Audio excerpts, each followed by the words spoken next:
Shalom, selamat pagi saudara-saudara yang kasih Tuhan. Kembali pada pagi hari ini kita akan membaca Alkitab bersama-sama di dalam kitab Kejadian. Namun sebelumnya mari kita berdoa.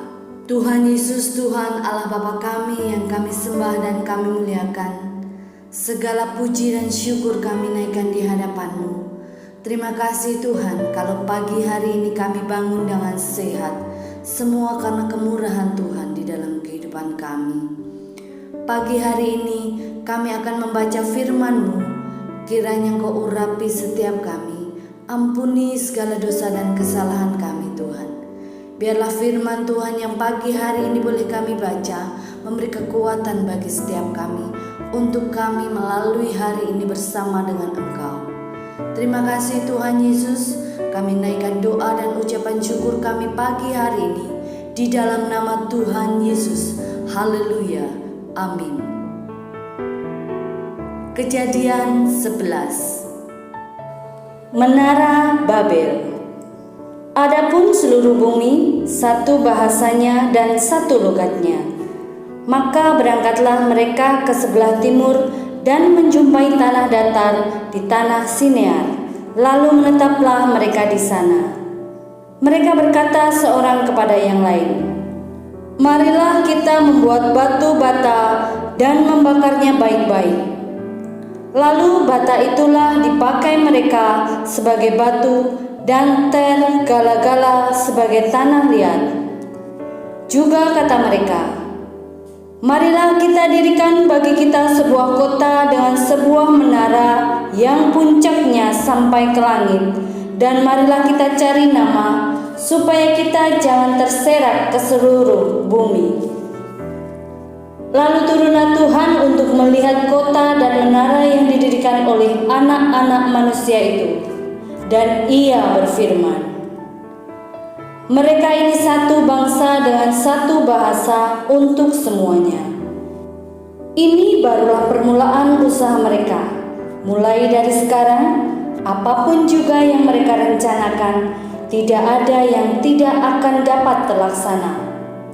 Baiklah kita turun dan mengacau balaukan di sana bahasa mereka, sehingga mereka tidak mengerti lagi bahasa masing-masing." Demikianlah mereka diserahkan Tuhan dari situ ke seluruh bumi, dan mereka berhenti mendirikan kota itu. Itulah sebabnya sampai sekarang nama kota itu disebut Babel, karena disitulah dikacau balaukan Tuhan bahasa seluruh bumi, dan dari situlah mereka diserahkan Tuhan ke seluruh bumi. Keturunan Sem. Inilah keturunan Sem.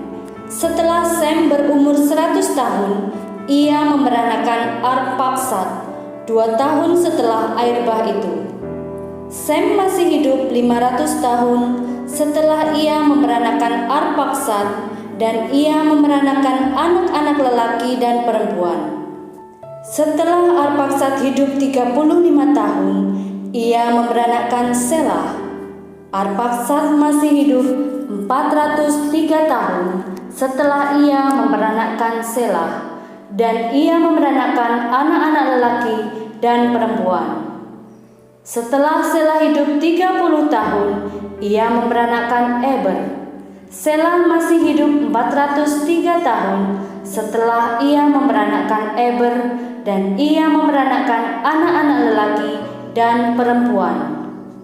Setelah Eber hidup 34 tahun, ia memberanakan Peleg. Eber masih hidup 430 tahun setelah ia memberanakan Peleg, dan ia memberanakan anak-anak lelaki dan perempuan. Setelah Peleg hidup 30 tahun, ia memberanakan Rehu. Peleg masih hidup 209 tahun setelah ia memberanakan Rehu, dan ia memberanakan anak-anak lelaki dan perempuan. Setelah Rehu hidup 32 tahun, ia memberanakan Serug. Rehu masih hidup 207 tahun setelah ia memberanakan Serug, dan ia memberanakkan anak-anak lelaki dan perempuan. Setelah Serug hidup 30 tahun, ia memberanakkan Nahor.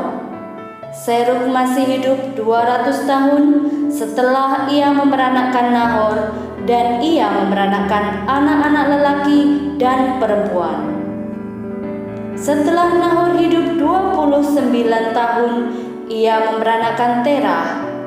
Nahor masih hidup 119 tahun setelah ia memberanakkan Terah, dan ia memberanakkan anak-anak lelaki dan perempuan.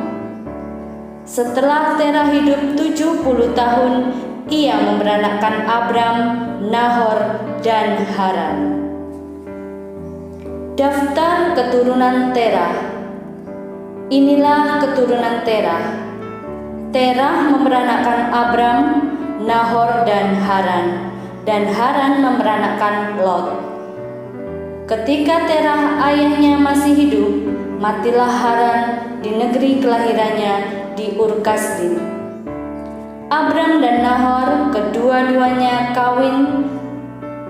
Nama istri Abram ialah Sarai, dan nama istri Nahor ialah Milka, anak Haran, ayah Milka dan Yiska. Sarai itu mandul, tidak mempunyai anak. Lalu Terah membawa Abram anaknya serta cucunya, Lot yaitu anak Haran, dan Sarai menantunya, istri Abram anaknya. Ia berangkat bersama-sama dengan mereka dari Ur-Kasdim untuk pergi ke tanah Kanaan. Lalu sampailah mereka ke Haran dan menetap di sana. Umur Terah ada 205 tahun, lalu ia mati di Haran. Demikian pembacaan Alkitab hari ini. Sampai bertemu esok hari. Terima kasih. Tuhan Yesus memberkati.